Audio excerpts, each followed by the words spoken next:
අතීත ලංකාවේ අවසාන රාජධානිය වුණේ මහනුවර රාජධානිය. එකල මහනුවර වගේම මුළු ලංකාවම පෘතුගීසි පාලනය ස්ථාපිත වෙලා තිබුණා. මේ වෙනකොට ලංකාව පාලනය ගෙන ගියේ දෙවනි රාජසිංහ රජතුමා. පෘතුගීසින් ගැන ලොකු අකමැත්තකින් හිටපු රජතුමා හැම වෙලේම කල්පනා කරේ මේ අය ලංකාවෙන් පන්නා දමන විදිහක් ගැනයි. මේ රටේ පෘතුගීසි බලය හරියට ස්ථාවරයි. ඔත්තුකාරයෝ හැමතැනම.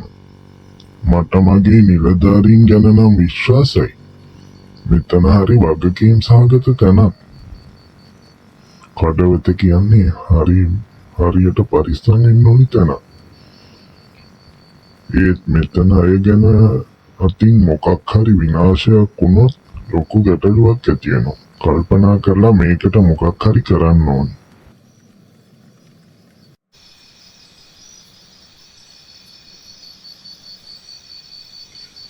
මම මෙහෙම වෙස්වලාගෙන රට වටේම ඇවිදින්න ඕන. මේක තමයි ඒකට හොඳම වෙලාව. රජතුමා වෙස්සලාගෙන ගම පුරා ඇවිදිමින් තමන්ගේ මුරකාරයෝ ගැන හොයලා බලන්න කටයුතු කරා. මෙහෙම යන අතරේදී ඔහු මානා කැටිය කියන මුරපොළ අසලට ආවා. මේ මුරපොළේ සේවය කළේ හවඩියා කියන මුරකරුවා. ආයුබෝවන්. මම මහනුවර නගරේ ගම්වැසියෙක්. මට මෙතනින් එළියට ඉදිරියට යාමට ඉඩ දිය හැකිද? ඔබ කවුද? කුමක් සඳහා කොහෙ යන්නේද? ගම්හදකරන කිසිවක් මම නොදනි. මෙහෙම ඔබට මෙතනින් කිට්ටුව යන්න දෙන්න බෑ. ඒක තමන්ගේ රාජපාරිය. ඒ නිසා ආපසු වහාම හැරිය. මගේ බිරිඳ හා දරුවන් ඉන්නේ මන්දාරම් නුවර. ඕන් ඉක්මනින් බැලීමට යා යුතුයි. ඔබ මහනුවර ගම්වැසියෙක් නම් ඔබේ ගමේ ආරච්චිගෙන ලිපියක් ගෙනාවද? අනේ ආයුබෝවන්. මම ඒ දෙපළම හොයන්න ගියා. ඒත් හම්බුනේ නෑ නෙව. මට ඉක්මනින් යන්න ඕන නිසා මම ආවා. මම බොරුකාරයෙකු හෝ වංචාකාරයෙකු නොවේ. ඒ නිසා මට යාමට ඉඩ දෙනු මැනවි. ඔබ කුමක් කිව්වත් ඔබට මෙතනින් යන්න දෙන්න මම ඉඩ දෙන්නේ නෑ. මේ මගේ සේවය, මේ මගේ රාජකාරී. මගේ සේවයට කිසිදු ආකාරයක කළලත් නම් මම කිසිදු නොකරම්. කරුණාකර ආපසු මෙතනින් යමුවෙන්.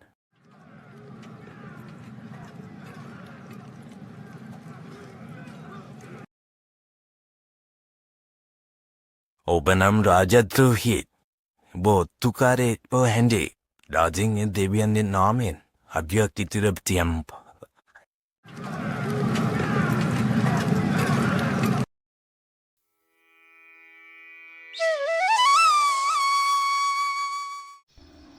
Marcado deo marlivo ten kila varja makremuya.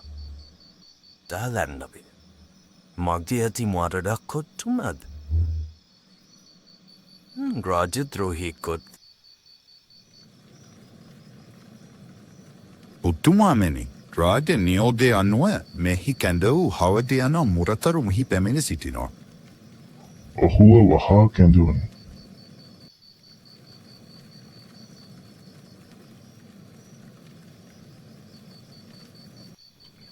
ඊයේ සවස් යාමයේ මානාකොළ කඩවෙත මුරකරේ නුඹද? එම අවස්ථාවේ යම් පුරුෂයෙක් මුරපොලින් යෑමට වෑයම් කළේද? එහෙමයි රජතුමනි. ඔත්තුකාරයෙකුගේ පුද්ගලයෙක් කඩවතින් ඔබට යාමට පැමිණිය. මම ඉඩ දුන්නේ නෑ. ඔහු මට අල්ලසක් දෙන්නටත් උත්සාහ කරා. මම ඔහුට තර්ජනය කර පළවා හැවිය.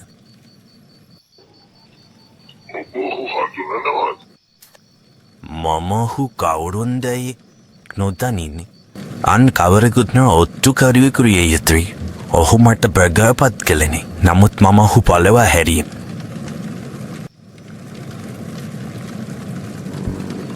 එසේනම් දැනගනුව එසේ යන්නට වෑයම් කළේ අන් කවරෙකුත් නොවේ මමයි.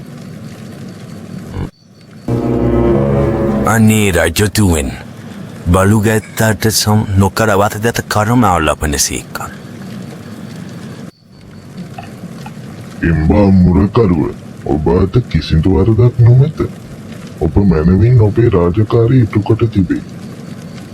ඔබ ගැන මට මහත් ප්‍රශංසාවක් ඇත.